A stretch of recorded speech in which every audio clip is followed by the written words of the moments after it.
अस्सलाम वालेकुम नाज़रीन, प्रोग्राम आपकी आवाज़ मोहतरमा हमारे साथ है साउथ अफ्रीका से।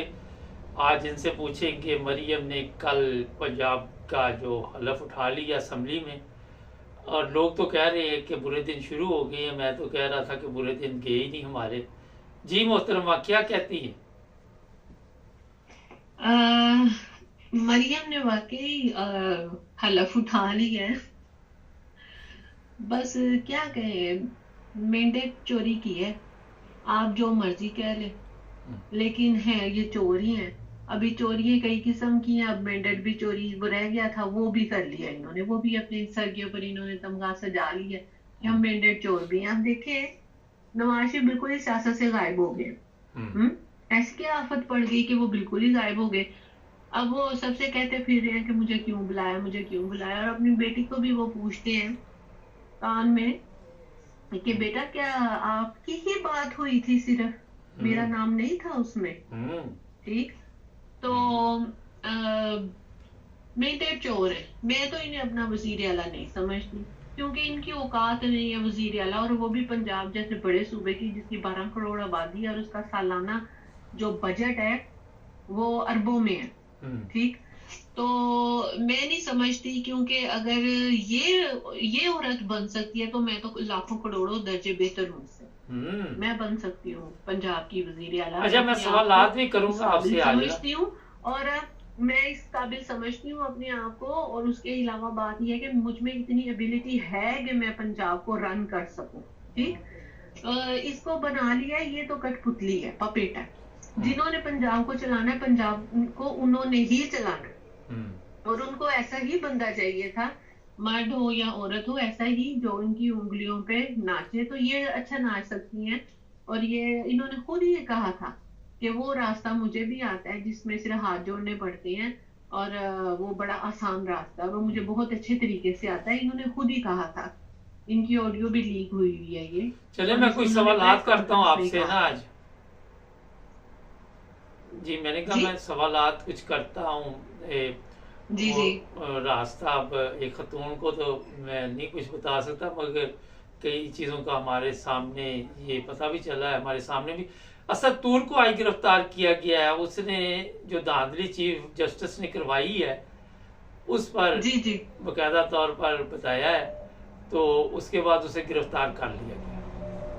कल कल परसों का गिरफ्तार किया हुआ कल, उसे सॉरी, भी। कल कल किया। अ, जी, सहाफियों की शामत तो आपको पता है हर दौर में ही आती है। और अभी तो ज्यादा ही सहाफियों की शामत है, क्योंकि इमरान रियाज जो है उनको भी इन्होंने अरेस्ट किया हुआ है वो तो कि मरियम ने उन्होंने कम करवाया ना। कीमत पे क्यों ठेका दिया है, और ये और वो देखे। ज्यादा कीमत पे ठेका दिया है या ज्यादा पैसे चार्ज किए, उस पे तो बंदा पकड़ पूछ सकता है कि भी ज्यादा पैसे क्यों चार्ज किए। अब अगर किसी ने अपनी ही प्रॉपर्टी के ऊपर कम चार्ज किया तो उसके ऊपर भी फतवा लगा दिया।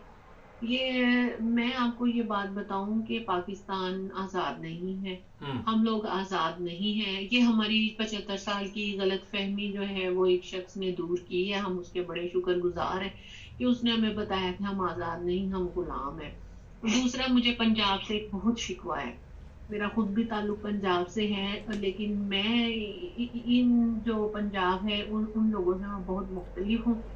लेकिन मेरा शिकवा है कि पंजाब जो है जागा नहीं। उन्होंने वोट के ऊपर पहरा नहीं दिया। ठीक। इनको चाहिए था कि फॉर्म 45 लेकर जाते ही रहते। फॉर्म 45 मैडम लेकर ये यहाँ पे, सो गए। मैडम इन्हें मेरी गुजारिश सुने। फॉर्म 45 का तो जो मसला बनना था उन्होंने निकाल ही दिया वहां से। शिकवा है। जी। जी, मेरा पंजाब से ये शिकवा है और हमेशा रहेगा कि पंजाब इतना बड़ा सूबा और जिंदा दिलाने लाहौर ये फॉर्म 45 लेकर सो गए। और दूसरी बात मैं ये कहती हूँ कि जो अब हुकूमत बनी है वो फॉर्म 45 की नहीं बनी, वो फॉर्म 47 की बनी है। और ये हुकूमत AK-47 से चलेगी। जी जी। बार बार राब्ता डिस्कनेक्ट हो रहा है, लगता है नेट मेरा में कोई प्रॉब्लम है। मेरा नहीं हो रहा। एक मिनट, मैं अच्छा। वाईफाई बंद कर देता हूँ। अब देख चले। अगर आप हुआ तो जी। फिर आपका होगा। तो जुल्म और बर्बरियत और नाइंसाफी जो है वो खुलेआम हो रही है और हम लोग देख रहे हैं, अदालतें खामोश है, अदालतें साथ दे रही हैं। नहीं, अब अदालतें मुझे क्या ये लगता करें? है कि पाकि नहीं, अदालतें क्या करें, उनके इख्तियार में नहीं है। उन्होंने तो ना कभी ये समझा कि हमारी अदालतें हैं, वो तो दुकानें बनी हुई हैं। जी। मैंने पहले भी कुछ प्रोग्राम जो आपके साथ किए हैं, मेरा एक ही कंसर्न होता था उसमें, ये लोगों को बावर कराने में कि देखें, हमें इनफरादी इस्लाह की जरूरत है। हर इनफरादी इस्लाह का मतलब होता है हर बंदा खुद अपने आप को ठीक करे। जी। मेरा इस बात पे ज्यादा जोर होता था। कौमें तभी बनती हैं जब वो अपनी इस्लाह खुद करती है, हर बंदा अपनी इस्लाह खुद करता है। मिस्र का जो सॉफ्ट कू हुआ और उसके बाद जो अपना तुर्की का हुआ, इन दोनों में कौमों ने मिलकर मुकाबला किया इस कू का, राइट, और वो कामयाब भी हुए। यहाँ पर भी जो हुआ, कू को पार्लियामेंट के जरिए करवाया गया, सॉफ्ट कू ही हुआ लेकिन पार्लियामेंट के थ्रू हुआ, राइट। नवाज शरीफ के खिलाफ हुआ 18 में, वो भी सॉफ्ट कू ही था, वो जजेस के थ्रू हुआ। तो मैं ये समझती हूँ कि इस वक्त पाकिस्तान जिस नहज के ऊपर खड़ा है, उसमें सारी जो पॉलिटिकल पार्टीज हैं उनको अपना अपना किरदार अदा करना चाहिए था, जो उन्होंने नहीं किया। उनके पास एक बहुत ही गोल्डन चांस था। आप ये मार्क माय वर्ड्स कि आप याद करेंगे कि कभी किसी ने को बात की थी कि आज अगर पॉलिटिकल पार्टीज खड़ी हो जाती अपने हकूक के लिए, जिसमें नवाज शरीफ, जरदारी, मौलाना फजलुर रहमान, TLP, MQM, सारी जमातें, तहरीक इंसाफ तो खड़ी थी अपने हक के लिए, अगर तहरीक इंसाफ का साथ देते तो यकीनन आने वाले दौर में हम मुस्तकबिल में पाकिस्तान को एक बहुत अच्छे मुकाम पे हम देख सकते थे। और इन पार्टीज का जो मुकाम लोगों के दिलों में होना था ना, ऐसा वक्त होता कि पाकिस्तान के लोगों को ये जज करना डिफिकल्ट हो जाता कि हम किस पार्टी को वोट करें, क्योंकि हर पार्टी एक से बढ़कर एक होती है। अगर ये सारी तहरीक इंसाफ के साथ खड़ी हो मेरा जाती, सवाल ये है मैडम, क्योंकि इनका एक कॉज और इनका मकसद सिर्फ एक ही होता है कि हमने जमहूरियत को बहाल करना है। देखिए, जमहूरियत को यहाँ पर कोई बहाल नहीं कर रहा सिवाय तहरीक इंसाफ के, जो आम लोगों की बात करती है। जो दूसरी पार्टीज हैं वो सिर्फ अपने मफादात देखती हैं, बूथ चाट लेती हैं और हर तरीके से हाथ जोड़ लेती हैं या कुछ भी करती हैं। वो कहती है हमें इक़्तिदार मिल जाए, बस अवाम तो जाए भाड़ में, लेकिन हम लोग जो है वो इक़्तिदार से कभी ना हटा। भी देखें, भतीजा चचा जो है वो वजीर आजम, भतीजी वजीर आला, अभी जो हमजा है उसको भी कोई ना कोई सीट मिल जाएगी और जो सागदार है उसको भी। तो ये जो खानदानी एक मोरूसियत है ये खत्म हो जाती, मेरे कहने का मकसद ये था। लेकिन हमारी पार्टीज की ये बदकिस्मती है कि किसी में इतना दिमाग नहीं है। एक बात मैं लास्ट में करना चाहती हूँ कि थोड़ा सा हमें सोचने की जरूरत है। जो अगर मेरी आवाज को कहीं कोई सुन ले, कहीं बड़े इदारों में सुन ले, तो मैं ये कहना चाहती हूँ कि जब अमेरिका का आइन बन रहा था ना, तो कोई भी पार्टी, वहां पे जितनी भी पार्टीज थी ना, वो नहीं एक टेबल पे बैठ रही थी और किसी भी चीज पे इत्तेफाक नहीं कर रही थी। लेकिन उसमें एक बंदा था ऐसा जिसने टेबल टॉक करने के लिए सब पार्टीज को इकट्ठा किया, एक टेबल पे बिठाया और आइन को मुरतब किया उन्होंने, जो आइन आज तक अमेरिका का चल रहा है। वो शख्स कोई सियासी पार्टी का बंदा नहीं था, ना ही कोई लीडर था, ना कुछ था।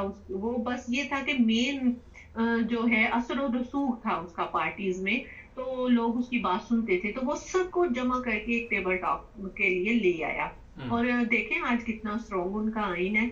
उस बंदे की फोटो है डॉलर के ऊपर, ये जो डॉलर के ऊपर जो फोटो है ना, ये उस बंदे की है जिसने आइन को मुरतब कराने में सारी पार्टीज को इकट्ठा करके बिठाया। हमारे भी इस वक्त किसी एक ऐसे बंदे की जरूरत है जो इन सारी पार्टीज को एक मुकाम पे ला के इकट्ठा करे और उनको के जाती मुफाद खत्म करे और अवाम का और मुल्क का सोचे।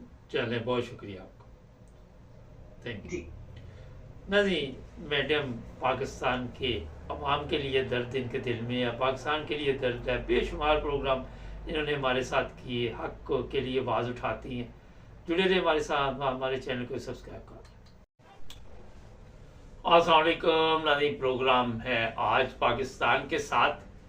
आज आपको बताएंगे कि जो IMF से कर्जा मिलना था अभी उस पर क्या चल रहा है, वह ये है कि आप सबके इल्म में है कि 2 नंबर इंतखाबात करवाए गए और लोगों को बेवकूफ़ बनाया गया, लोगों पे तशद्दुद किया गया।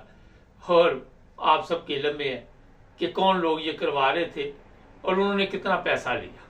सोशल मीडिया पे बेशुमार खबरें हैं, मगर सबसे पहले मैं आपको बताऊं कि कोई 1 मिलियन के करीब लोगों ने ईमेल जो है IMF को लिखी है और IMF वाले भी खुद इस पर गौर कर रहे हैं कि जनाब इनको कर्जा दिया जाए या ना दिया जाए। वैसे तो मेरा ख्याल है हमारे जो सियासतदान हैं या बड़े बड़े ताकतवर लोग हैं, उनको चाहिए कि अपने अकाउंट IMF को दे दिया करें। IMF को कहें कि जनाब जब आप पाकिस्तान भेजते हैं पैसे तो बड़ी दुश्वारी होती है, फिर वापस पाकिस्तान से पैसे भिजवाने, जरदारी का अकाउंट दे दे, अपने वो जो सबसे ताकतवर बंदा आपका है उसका दे दे, कमरजावेद बाजवा का भी दे दे, शायद उसको और भी ज़रूरत हो, क्योंकि पैसे है जनाब, ज़रूरत तो पड़ती रहती है, दिमाग काम करे ना करे लेकिन पैसों की ज़रूरत रहती है। ये नवाज शरीफ का, मरियम का, ये जो आपका क्या नाम है फाइनेंस मिनिस्टर है इसहाक डार, उसका भी दे दे, राना सनाउल्लाह का दे, मरियम औरंगजेब का दे। इन सब के अकाउंट IMF को चाहिए कि खुद ही ले ले, क्योंकि IMF भी एक ड्रामा करता है और उसको भी पता है कि ये लोग इस काबिल नहीं है कि इनको कर्जा दिया जाए, मगर क्योंकि उन्होंने इसलिए कर्जा देना है कि इस मुल्क को खोखला करना, मुल्क का बेड़ा गर्क है। बाकी जो रह गया IMF का जो प्रोग्राम है कि 2030 तक हम ये कर्जा देते रहेंगे और उसके बाद फिर देखेंगे क्या होगा। तो नाज़रीन जो हालात बने हुए हैं, अब 1 मिलियन से ज़्यादा लोग ईमेल डाल रहे हैं कि हमारे इंतखाबात ठीक नहीं हुए, और उसके बावजूद अगर IMF इनको पाकिस्तान में पैसे भिजवाता है तो मेरा ख्याल है कि IMF को भी शर्म करनी चाहिए और देखना चाहिए कि अवाम के लिए आप पैसे भेज रहे हो, अवाम कह रही हमारे तक पैसा ही नहीं पहुंचता, अवाम कह रही हमें मिलते ही नहीं पैसे। और मैं आपको बताऊं कि आप सब के इल्म में है, कभी कोई पकड़ा जाता है एयरपोर्ट पे पैसे लेके जाता है या नहीं। पिछले दिनों मैंने एक प्रोग्राम किया, आपको एक साहब लिखने लगे सबूत चाहिए। अजीब यार हमारी मखलूक है, ऐसी जहालत में डाल दिया हुआ है कि उनको समझ नहीं आती। वो मुल्क खोखला हो गया, पैसे इनके अकाउंटों में बाहर मिल रहे और ये साहब कह रहे सबूत चाहिए।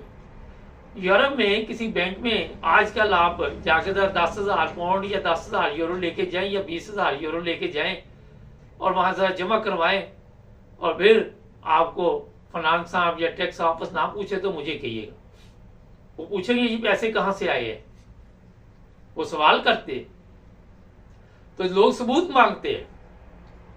आज तक ना नवाज शरीफ ने कोई रसीदें दिखाई, ना किसी और ने ये बताया कि ये पैसा आता कहां से। और ये मैं बता दूं कि ये जो सूदखोर सिस्टम होता है, इंडियन जो लोग हैं वो बेहतर समझते हैं। अब तो पाकिस्तान में भी ये अजाब आ चुका है, ये जहन्नम जो है पाकिस्तान में भी कसरत से पाई जाती है। इनका तरीका वारदात ये होता है कि इन लोगों को गुलाम बना लो, फिर इनकी आपने देखा होगा इंडियन फिल्मों में वो दस्तखत करवा लेते हैं, अगर इतनी देर में पैसे ना दिए तो ये ज़मीन मेरी है, ये जायदाद मेरी है। और जब वो नहीं दे पाते तो अगर वो दे भी देते तो उससे ज़्यादा सूद और पड़ा होता है। मतलब ये कि उनका बेड़ा गर्क हो गया जिसने सूद पे पैसा लिया। तो जनाब ये जो वर्ल्ड बैंक और जो दूसरे मुल्क के, आप समझते हैं कि पाकिस्तान की हेल्प कर रहे हैं, आप क्या समझते हैं कि अवाम की हेल्प के लिए कर रहे हैं। और जनाब ये बहुत बड़ी एक बैनुल-अक़वामी साजिश है जिसमें आपके बारीक दिमाग नहीं पहुंचेंगे, जो जिनको ये नहीं पता कि किसी लड़की के सूट पे हलवा लिखा हुआ तो बाहर आके नारे शुरू लगा देते हैं। मैंने कल भी कहा था कि पूरा प्रोग्राम बनाया हुआ था हमारे मौलवियों ने, हुक्मरानों ने, कि इनको जहालत में डालना है, और वो कामयाब रहे। उन्होंने कोई, मेरा ख्याल है कि ऐसी बात नहीं अवाम में कि उनको आप कहे कि वो जहालत से बाहर निकल सकते, 100 साल नहीं निकल सकते। फिक्र नहीं करनी है आपने, जिससे जहन्नम में आपने इस अवाम को डाल दिया है, ये बाहर नहीं आने वाले। ऐसा गड़ा है जिससे ये निकलने की कोशिश भी करे तो नहीं आएंगे। दूसरी बात ये है जनाब कि ये इंतखाबात जो हुए, 3-4 नाम बड़े बड़े जर्नैलों के आ रहे हैं सोशल मीडिया पे भी कि इन्होंने जनाब इतने अरब नवाज शरीफ से लिया। अब नवाज शरीफ के कौन से बाप के पैसे थे, वो उसने कौन से अपने बाप के पैसों से दिए होंगे? उसने भी तो डंडी प्रोग्राम ही है ना, जो मुकम्मल पुलिस पंजाब सिस्टम अपने हाथ में किया हुआ, यही वजह है। उसको भी पता पंजाब हाथ में आ जाए, सारा कुछ हाथ में आ जाए। तो जनाब ये खबर बार चल रही है कि सौदेबाजी हुई है, पूरा इलेक्शन भेज दिया गया है।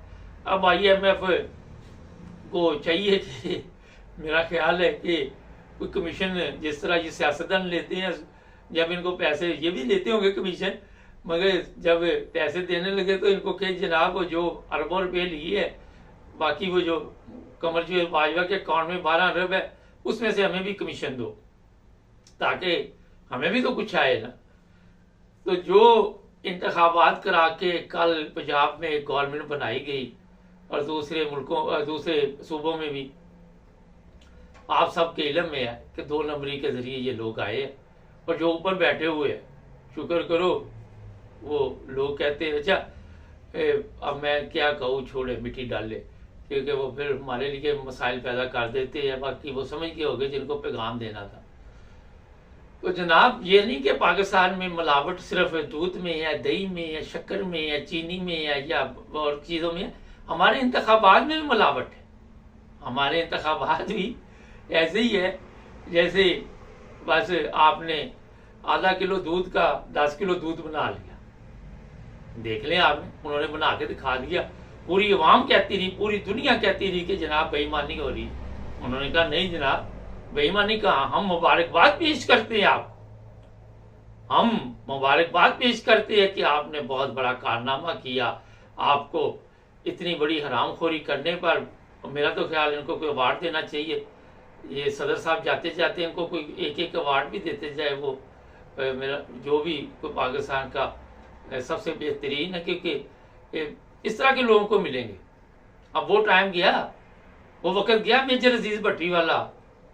वो माएँ अब आपको दुनिया में नजर नहीं आएंगी जिन्होंने मेजर अजीज भट्टी जैसे उस वक्त के जो शहदा थे उनको पैदा किया था। मिलावट, हर चीज में मिलावट। मुझे ढूंढ के दिखा दे एक भी मेजर जनरल, एक भी पुलिस वाला, एक भी मुझे दिखा दे उस तरह का बंदा।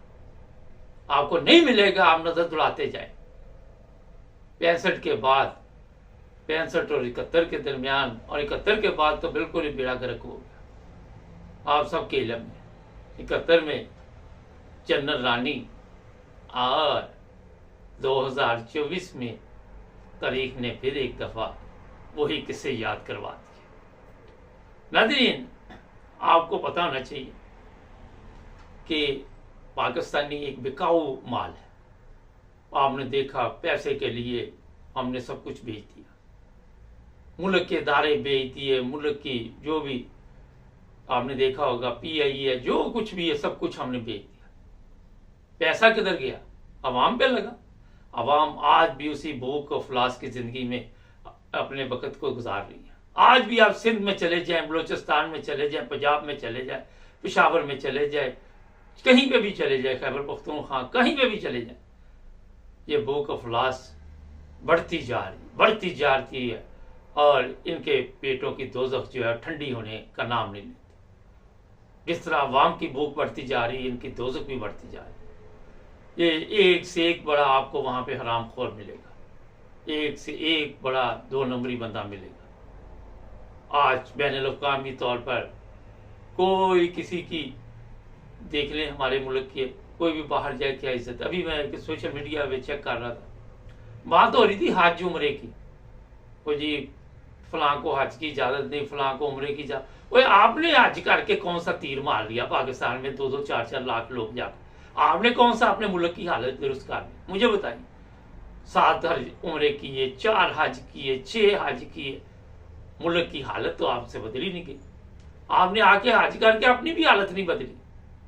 मतलब अपनी हालत बदल लेता तो मुल्क की बदली जाती, नहीं बदली।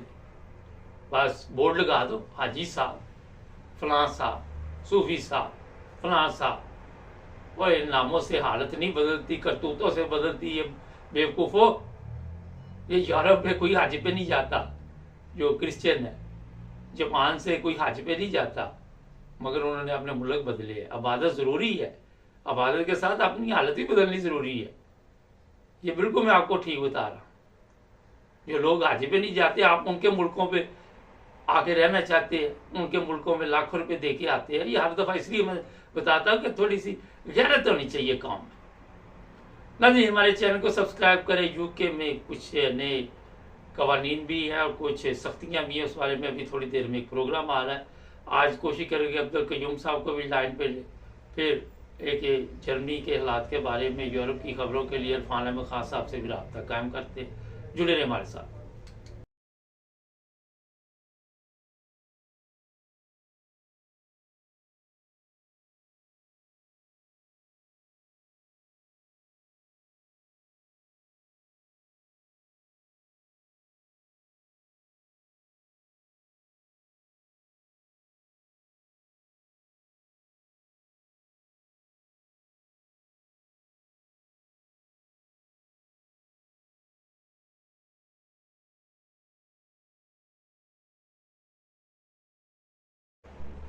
अस्सलाम वालेकुम नाज़रीन, प्रोग्राम है आपकी आवाज़। आज से प्रोग्राम में बताएंगे कि इंग्लैंड में जो ड्राइवर हजरात हैं उनकी कमख्ती आने लगी। वो कहते नहीं होते थे कोकिला छिपा की जुमेरात आई, वो वाला साहब इसलिए शुरू होने लगा कि अब सिविल वर्दी में जो पुलिस है वो इनको किस तरह कंट्रोल करेगी, और शुरू हो चुका ये काम। क्योंकि यहाँ पे इंग्लैंड में आप सबके इल्म है कि मैंने पूरा यूरोप घूमा, मगर जो सख्त कवानीन मोबाइल इस्तेमाल करने के लिए यूके में है वो मुझे नहीं कहीं पे भी मिले। शायद तो मेरा ख्याल ना उस तरफ गया हो, मगर 6 पॉइंट और 200 पाउंड के करीब तकरीबन जुर्माना है।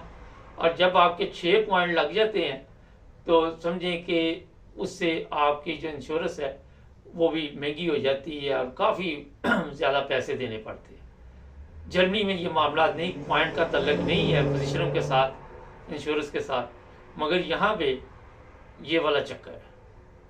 अब मैं आपको बताऊंगा कि अगर आप 2 दफ़ा मोबाइल इस्तेमाल करते चेक हो गए, अब किस्मत ख़राब हो, ज़रूरी नहीं मोबाइल ही चेक करते, कोई टायर भी ख़राब हो सकता है, पुलिस चेक कर ले, 2 टायर भी अगर ख़राब निकल आए तो 6 पॉइंट उसके हैं। 3 पॉइंट है यहाँ इंग्लैंड में, स्टार्ट ही 3 पॉइंट से होता है। और जब आपके 6 पॉइंट एक दफ़ा गए, 6 दूसरी दफ़ा गए, तो फिर आपको पब्लिक ट्रांसपोर्ट इस्तेमाल करना पड़ेगी, ओस्टर कार्ड प्रोग्राम चलेगा फिर, और या दोबारा फिर जितनी देर पाबंदी लगती है उसके बाद दोबारा ये टेस्ट पास करना पड़े। हुआ ये है कि ये केसों में इजाफा इसलिए देखने में आया कि एक्सीडेंट बहुत ज़्यादा हुए, लोग मोबाइल फ़ोन इस्तेमाल करते हैं, और जो लोग समझते हैं कि हम मोबाइल फ़ोन इस्तेमाल कर रहे हैं और पुलिस जो है वो अगर देख ले तो हम कहेंगे जी हम कर नहीं रहे। आज इनके पास एक ऐसा टेक्निकल सिस्टम है कि वो आपको फौरी तौर पर चेक कर सकते हैं कि आपने मोबाइल आखिरी दफ़ा कब इस्तेमाल किया।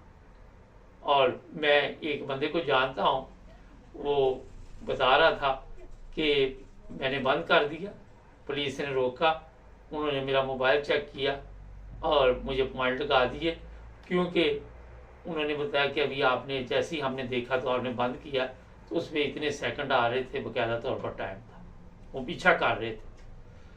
ये इसलिए यहाँ पे सख्ती की जा रही है कि एक तो पैसों की भी ज़रूरत है गवर्नमेंट को, दूसरा ये है कि अब किस तरह लोगों को पकड़ेंगे। जदीद कैमरे तो लगे ही हैं और लगाए जा रहे, मगर उसके साथ जो बसों पे आप देखते हैं सफ़र करते हैं लोग, उसमें वो पुलिस वाले बैठे होंगे जो सिविल वर्दी में होंगे, और वो वहाँ से आपकी वीडियो भी लेंगे, पिक्चर भी लेंगे, और आपको पता भी नहीं चलेगा। आप मोबाइल इस्तेमाल कर रहे हैं तो बस में से बैठे हुए पुलिस ऑफिसर ने अगर आपको देख लिया, और वो इसीलिए बैठा हुआ, तो कोई नान के नहीं जा रहा, वो सिर्फ इसलिए बैठा हुआ है कि इस तरह के लोग हमारे काबू में आए। और बेशुमार लोग फिर कहते हैं जनाब ऐसा नहीं था, वैसा नहीं था। यहाँ पे मैं एक चीज़ आपको वाज़ेह तौर पे बता देता हूँ, 2 केस यहाँ मेरे करीब हुए, इनके पास बाकायदा सबूत होता है, बाकायदा आपने देखा इनके पास वीडियोस होती हैं, पिक्चर्स होती हैं, उसके बाद ये आपको जो खाता है वो भेजते हैं कि जनाब आपके लिए ये पैगाम है। और आप अगर कहेंगे नहीं तो फिर अदालत में जाए, फिर कोर्ट का भी खर्चा पड़ेगा। एक दफ़ा मेरे साथ वैसे हुआ था ऐसे, और मैंने, मेरा ख्याल जुर्माना 60 पाउंड था, तो 100 पाउंड मैंने फिर वो कोर्ट का भी दिया, 160 पाउंड दिए, और इसी में मैंने कहा कि मेरी जान छूट गई। और मुझे वो वाक़या याद आ गया कि एक ख़त मुझे नहीं मिला था कोर्ट की तरफ से, तो उसके लिए एक और कोर्ट में जाना पड़ा हल्फिया बयान देने के लिए। एक दिहाड़ी मैंने वहाँ पे गर्क की, और वहाँ पे पार्किंग डाल, कभी कुछ कर, अंदर कोई कार्रवाई चल रही थी, कोई केस चल रहा था, और मेरा सिर्फ 1 मिनट का काम था, पूरा दिन मेरा भी गर्क हो गया। तो यहाँ पे किसी को कोर्ट का चक्कर पड़ जाए तो मेरा ख्याल जो कोई कभी गया तो उसको पता चल जाएगा कि इतना आसान नहीं है। तो अब जनाब ये भी मैं आपको बता देता हूँ कि यहाँ पे बाकायदा तौर पे पुलिस ने इतनी सख्ती कर दी है ट्रैफिक के ऊपर, और अगर आपने कोई बेहतियाती की तो उससे मेरा ख्याल आपको नुकसान हो सकता है। मुझे याद है जर्मनी में एक दफ़ा मैं मोटरवे पे ऑटोबान पे जा रहा था, और उस वक्त नए नए मोबाइल आए थे, पुरानी बात है, तो मैंने भी ऑटोबान पे मोबाइल इस्तेमाल करने के लिए मेरा ख्याल कोशिश की या कर रहा था मैं, और बड़ा एक ज़बरदस्त सा आप भी कह सकते हैं, या बहुत ही बड़ा एक्सीडेंट होने लगा था। और वो तो शुक्र है कि मैंने कंट्रोल कर ली गाड़ी, वरना मेरा ख्याल है कि काफ़ी बड़ा नुकसान हो जाना। अब होता ये है कि हमारा जो सबसे बड़ा प्रॉब्लम है कि मोबाइल पे जब आप गाड़ी चला रहे होते तो घंटी बजी, फ़ौरन जनाब फ़ोन उठा लिया।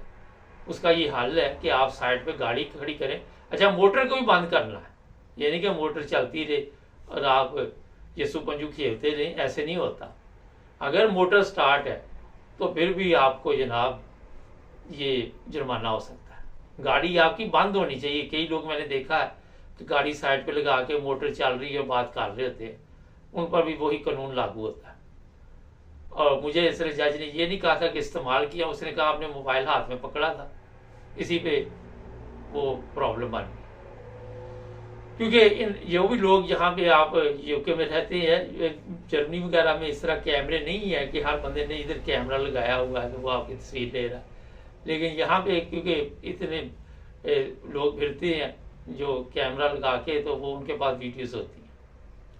दूसरी बात ये है कि आपको अपनी जान के लिए भी मोबाइल को इस्तेमाल नहीं करना चाहिए। अगर कोई ज़रूरी फ़ोन बेगम का आ गया, अब कई दफ़ा यहाँ पे लोग होते हैं बेगम का फ़ोन आ जाए, वो मुसीबत में पड़ जाते हैं, वो कहते 6 पॉइंट लग जाए, मगर ये वाला पॉइंट ना लगे। उनको भी चाहिए कि हौसले के साथ गाड़ी पार करके बातचीत सुने, क्या मसला है, क्या प्रॉब्लम, क्योंकि बाद में घर आके फिर अगर पॉइंट लगे तो फिर जंग होगी। तो ये मैं एहतियाती तदबीर आपको बता रहा हूँ कि जितनी हो सके वो करें। क्योंकि अगर आपके पास ड्राइविंग लाइसेंस नहीं यहाँ पे, तो आप पैदल हो गए तो समझे खज्जल ख़राब हो गए, बिजनेस भी गया, काम भी गया, कोई टैक्सी ड्राइवर है वो टैक्सी भी गई, कोई और डिलीवरी शिलीवरी कर रहा है तो उसका भी बेड़ा गर्क होगी। काम मिलना बड़ा मुश्किल है यहाँ पे। आपको पता है कि मजदूरी कितनी कम है। अगर आप अपना कोई ड्राइविंग का बिजनेस कर रहे हैं तो उसमें ईजी होते हैं, कोई डिलीवरी का हो या जो भी हो, टैक्सी का भी हो। मगर किसी दुकान पे या किसी शॉप पे जाके आप नौकरी करते हैं तो वो कोई पैसे भी नहीं देते और मेहनत भी आपको ज़्यादा करनी पड़ती है। यहाँ पे आप खुद बॉस होते हैं, वहाँ एक ऊपर आपके बॉस होता है, वो आपको सारा दिन फिर और टेंशन में डालता है।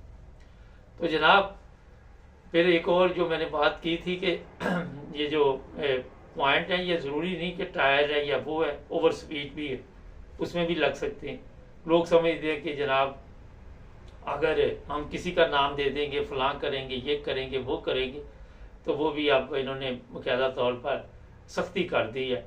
और वो तस्वीर से तस्वीर मिलाते हैं, चेहरे से चेहरा मिलाते हैं, और फिर वो जनाब अपना जो भी हालात होते हैं उसके मुताबिक चलते हैं। जर्मनी में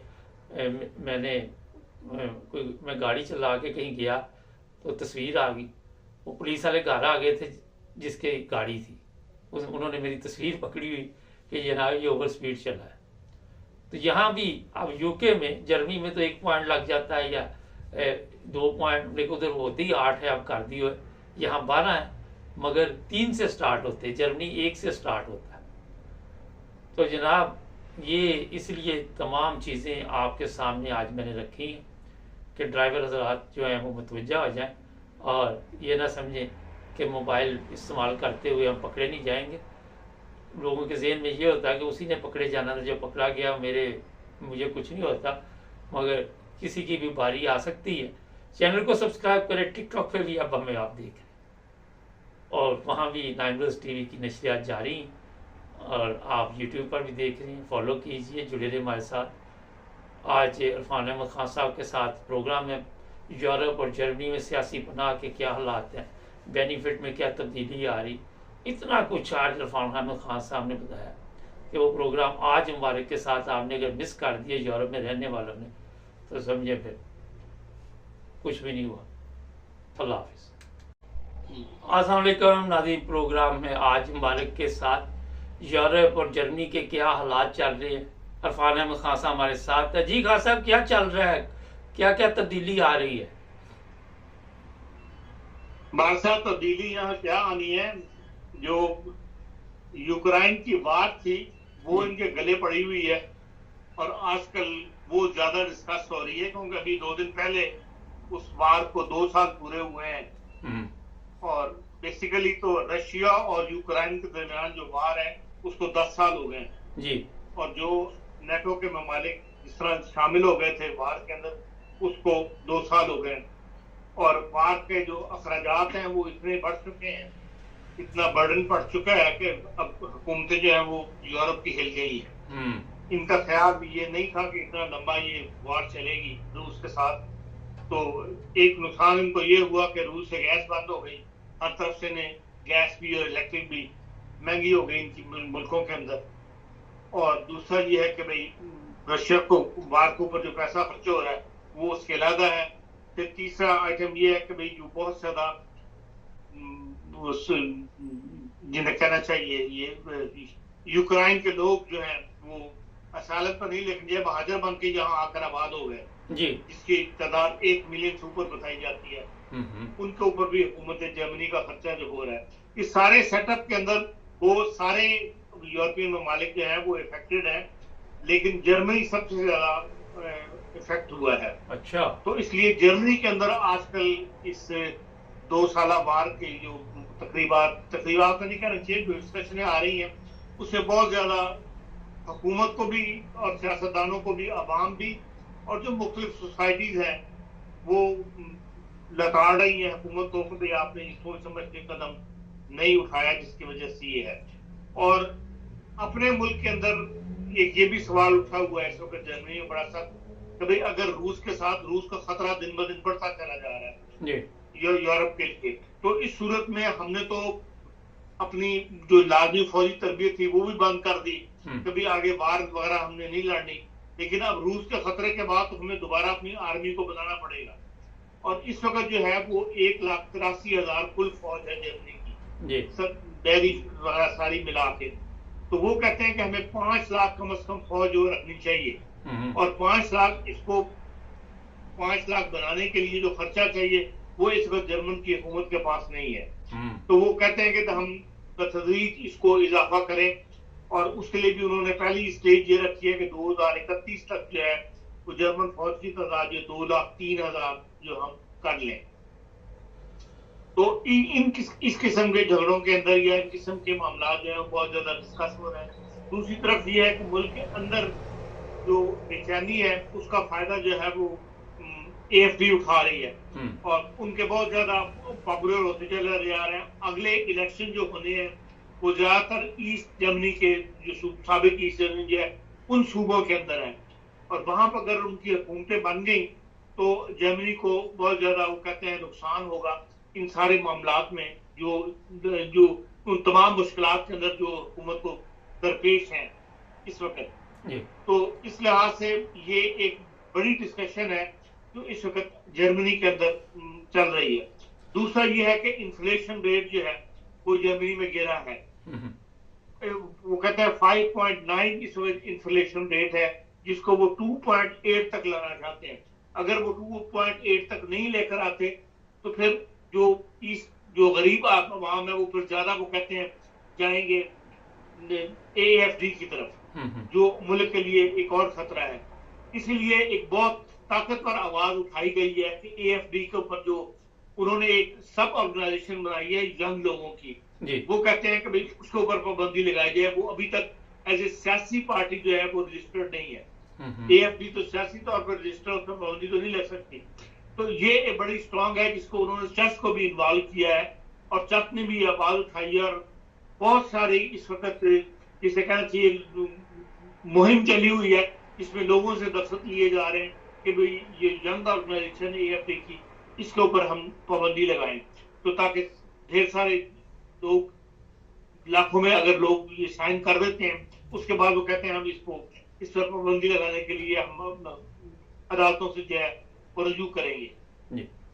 खास है कि इकोनॉमिक जो है जर्मनी की वो गिरी है, वो ग्रोथ रेट जो है वो 1.3 पर आ गया है, जो कि जर्मनी में कभी भी ऐसा नहीं हुआ ग्रोथ। और वो भी कहते हैं कि सिर्फ जो इकोनॉमी बेहतर नजर आ रही है 1.3, उसमें ज्यादा वो फैक्ट्रियों में जहां असला बनता है। 200 कंपनियां जर्मनी में ऐसी हैं जो या तो असला डायरेक्ट बनाती हैं या पार्ट्स बनाती हैं जो असलों में इस्तेमाल होते हैं। तो उन कंपनियों को फायदा पहुंचा है, इसलिए ग्रोथ रेट गया। वरना जो इंडस्ट्रियल ग्रोथ रेट है असल, वो कहते हैं वो नीचे गया है, जिसकी वजह से इंडस्ट्री के लोग जो है बहुत ज्यादा फिक्रमंद है। और उसकी वजह यह है कि वहां काम करने वाले लोग पूरे नहीं है। किसी फैक्ट्री में जितने वर्कर होने चाहिए वो उनको नहीं मिल रहा है, जिसकी वजह से वहां प्रोडक्शन जो है डाउन जा रही है। अब तक जो है वो कहते हैं मार्च तक इन्होंने 1 मिलियन जो है वो आर्टिलरी स्पेशल, जिसे गोले कहते हैं आप, वो बनाकर देने थे यूक्रेन को। और उससे अब उन्होंने कह दिया कि हम ये टारगेट जो है यूक्रेन को पूरा नहीं कर सकेंगे। और अभी तक उन्होंने, जर्मन की हुकूमत ने जो है वो 100 बिलियन यूरो जो है बाहर पर खर्च कर चुकी है। और 5 लाख गोले जो है 155 मिलीमीटर के और 3 लाख गोले जो है 122 मिलीमीटर के, ये सिर्फ जर्मनी बना रहा है। तो ये वो कहते हैं हमने इनको सप्लाई दी हुई है और अभी हमारे पर मजीद प्रेशर है कि हमें ये बना के दें। और जर्मनी का हुकूमत कह रही कि भाई हमारे पास पैसे नहीं है, तो हम मतलब इसमें इससे ज्यादा पैसा हम इन्वेस्ट कर नहीं सकते कि 100 बिलियन हमने खर्च कर दिए और हमारे अपने आवाम को भी इस पैसे की जरूरत है। तो ये एक कॉन्फ्लिक्ट जो है सामने आया है, जो मंडे को कॉन्फ्रेंस हुई है फ्रांस के अंदर इस लिहाज से।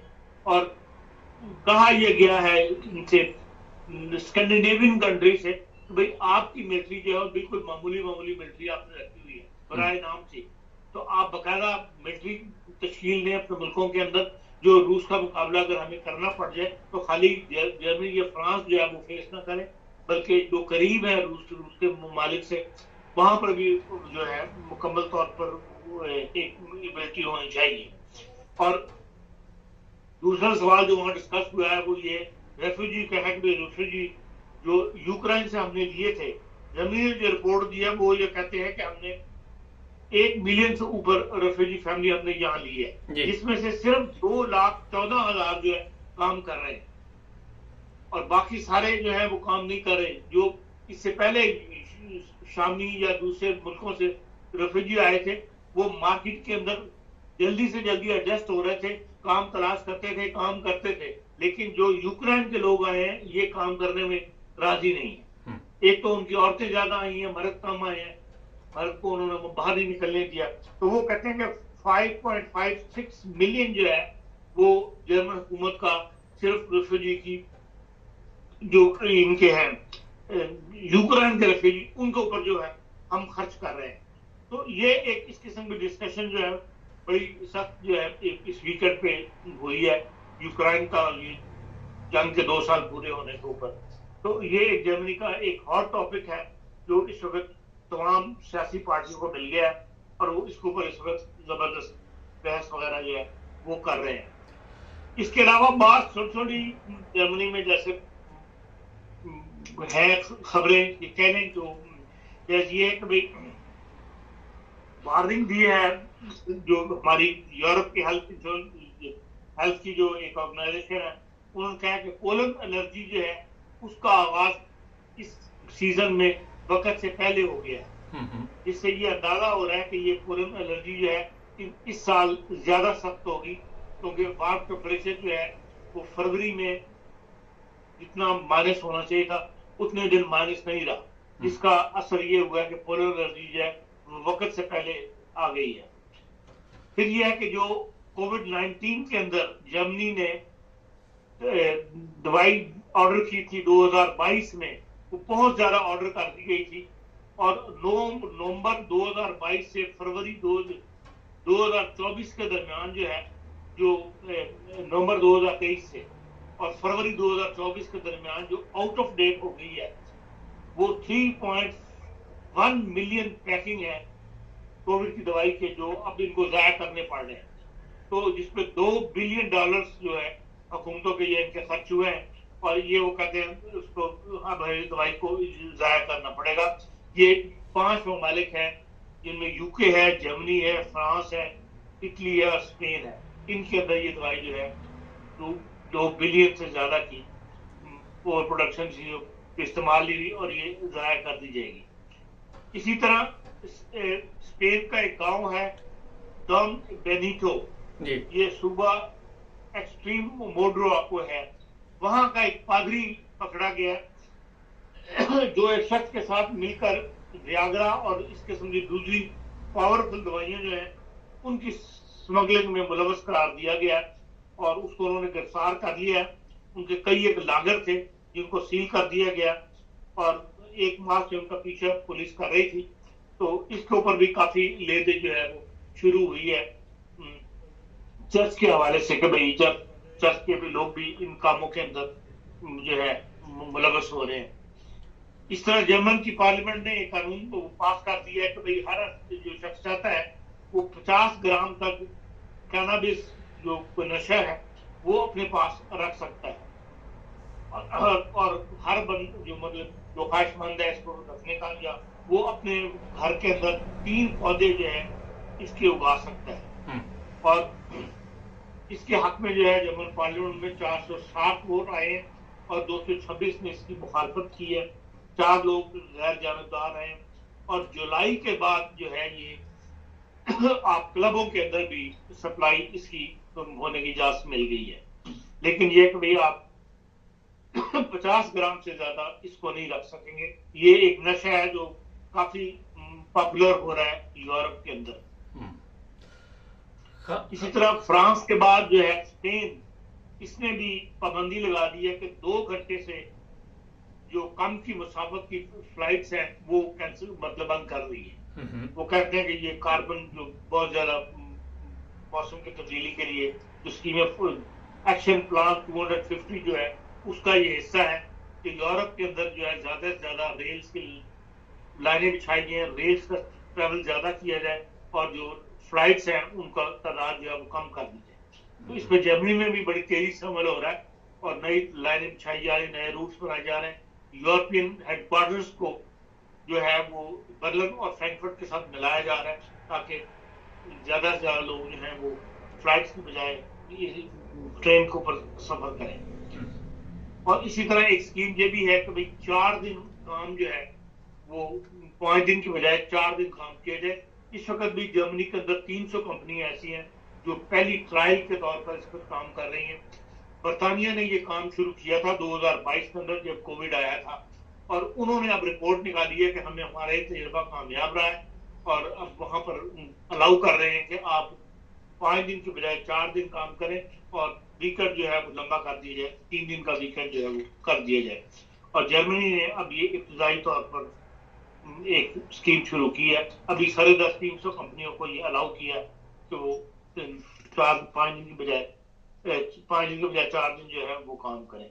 बस इस किस्म की छोटी मोटी खबरें जो है वो गर्दिश कर रही हैं। अगर आपके पास कोई जी खासा ये बताइए कि आपने फरमाया कि जिस तरह फौज में लोगों की जरूरत है, जर्मनी में लोगों का भी रुझान है कि फौज की तरफ जाएं, गैर मुल्कियों का भी कोई इस तरफ ध्यान जा रहा है? यही इनको मसला है कि लोग फौज की तरफ नहीं जा रहे, फौज में जाना पसंद नहीं करते लोग ये जर्मन अपने तौर पे, इसलिए उन्हें ये फेस करना पड़ रहा है कि भाई वो लोग आ रही हैं, इसलिए वो बतदरीज कहते हैं फौज बढ़ाएंगे वो फौरी तौर पर बढ़ाना चाहते हैं, लेकिन उनको बंदे नहीं मिल रहे। वो कहते हैं इंडस्ट्री में लोग नहीं मिल रहे, तो हम इंडस्ट्री की कमी पूरी नहीं कर पा रहे, तो फौज की कमी तो लोग बाद में फौज को तरजीह देते हैं। सर कोई ऐसे भी हालात बन सकते हैं जिस तरह सऊदी अरब वगैरह में दूसरे गरीब ममालिक से फौज ली जाती है, यहाँ पे भी कोई इस तरह कोई तब्दीली आ सकती है? नहीं, देखें, जर्मन नेशनल होना जरूरी है। जर्मन मिजाज का ऐसा है कि ये जर्मन नेशनल में से ही जो गैर मुल्की यहाँ के आबाद हो गई हैं, उनकी फैमिलियां, उनमें से लोग ऑलरेडी फौज में काम कर रहे हैं, पुलिस में भी कर रहे हैं, फौज में भी कर रहे हैं। लेकिन वही लोग जो यहाँ आबाद होकर नेशनलिटी ले लेंगे या उनके वालिदैन वगैरह यहाँ बने और यहाँ पैदा हुए हैं, उन्हीं को वो लेंगे। ये ऐसे कि भाई जैसे दूसरे मालिक से आके यहाँ की फौज में भर्ती हो जाए, ये अभी स्टेज में नहीं देखता। खासा एक आखिर पे बताइए कि जिस तरह यूक्रेन की जंग का आपने बताया है कि इसकी जंग पर इतने खर्च आता है, ये जंग बंद करने के लिए भी कोई कोशिश हो रही है, कोई बातचीत चल रही है, या बस ये इसी तरह ही चलेगा अभी? देखें, जो कोशिश इस मामले में अब ये सवाल उठ रहा है कि इसको बंद करने की कोशिश की जाए, लेकिन अब रूस जो है वो बंद करने की फेवर में नहीं है। वो तो यूक्रेन में लगता है कब्जा करना चाहता है।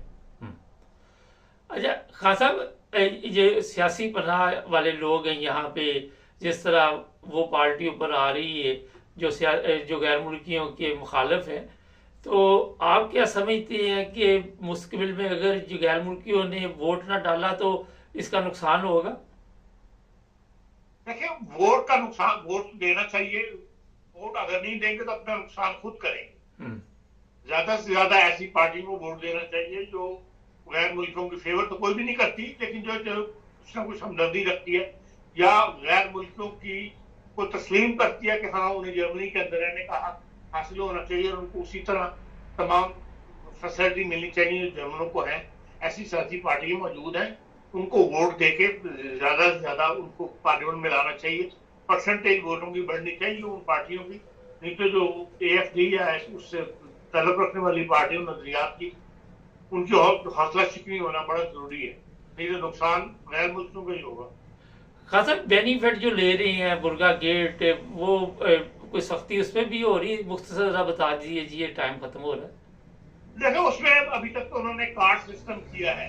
अच्छा। उसके बारे में ये बहुत उठा था सवाल कि जी जो हम इनको पैसे देते हैं, अब जो आज अभी मैं एक दो दिन फिगर पढ़ा था, वो कहते हैं कि हर बंदे के ऊपर हम कम से कम कोई 670 यूरो करीब जो है वो खर्च कर रहे हैं। तो हम 4-5 वर्ष उसको नेटो देते हैं, फिर उसकी वो उनको कराए, उसकी हेल्थ इंश्योरेंस जो है वो स्टार्ट पे करता है, तो वो सारा मिला के वो 700 करीब रकम बताते हैं एक बंदे पे हम खर्च कर देते हैं। और वो लोग जो है वो अपने पीछे जो है जहां से वो आए हुए हैं उस कंट्री को पैसे भेजते हैं इस बेनिफिट के अंदर से भी, जिसको सोशल बेनिफिट कहते हैं। उसमें से भी रकम जो बाहर भेजी जा रही, वो उसकी हौसला चिकनी करना चाहते हैं कि ये रकम बाहर नहीं जाना चाहिए, ये रकम जर्मनी के अंदर ही खर्च होनी चाहिए। तो उसलिए उन्होंने वो कार्ड सिस्टम निकाल दिया है, जो अभी तो 2-3 सूबों ने उसको राइज किया है और बाकी सूबों ने हमदर्दी भर दिए कि हाँ हम भरेंगे, मतलब ये कार्ड सिस्टम करेंगे कि कैश मनी नहीं मिले। कैश मनी सिर्फ 100 यूरो मिलेगी कि आपको जरूरत की अपनी चीज खरीद लें, बाकी जो है वो आप कार्ड के ऊपर पेमेंट करेंगे। किसी भी शॉप से आप जो अपने एरिया की शॉप है उसके अंदर आप वो कर सकते हैं। गैरलिस से कोई ऐसे गांव का नाम है, वहां पे 200 फैमिली, 700 थे महाजरीन, उनमें से 200 को उन्होंने वो कार्ड दिया था, तो वो कहते हैं बड़ी कामयाबी के साथ चल रहा है। तो इसलिए उन्होंने अब ये फैसला किया कि इसको राइज किया जाए। तो हैम्बर्ग ने, म्यूनिख ने, इन सब ने कहा कि हाँ हम ये सिस्टम जो राइज करेंगे। मार्च से कहा था उन्होंने सिस्टम राइज हो जाएगा, मार्च में तो अप्रैल से हो जाएगा, लेकिन बाल असूली तौर पर सबने राजी कर लिया कि अब कैश में नहीं रही है बल्कि कार्ड सिस्टम दिया जाए। तो उन्होंने ऐसी वो चिप लगा दी है कि वो उस एरिया की जो शॉप्स है उसका पोस्ट लाइट साल दिया हुआ होता है, वो उस पोस्ट लाइट साल की शॉप्स के ऊपर वो वैलिड है, वहां से आप वो कार्ड देके तो चीजें खरीद सकते हैं। खान साहब, बातें तो आपकी जबरदस्त, आज बड़ी जबरदस्त रिपोर्ट दी है, सवालात तो बेशुमार है। आपका बहुत शुक्रिया, और भी प्रोग्राम इस सिलसिले में चलते रहेंगे। नाज़रीन, ये मैं बता दूं कि यूरोप की जो हमारे पास न्यूज़ होती है आपको किसी से भी नहीं मिलेगी। टिकटॉक पे भी 9 बजे टीवी इंटरनेशनल की नशरियात का आगाज़ हो चुका है, वहाँ भी ये प्रोग्राम आप देख सकते हैं, यूट्यूब पर भी देख सकते हैं। और जल्द ही 9 ब्रदर्स टीवी की तरफ से एक प्रोग्राम शुरू हो रहा है, टिकटॉक पे लाइव आपके सवालात के जवाब भी दिए जाएंगे। हमारे चैनल को सब्सक्राइब करना मत भूलें, जुड़े रहें हमारे साथ।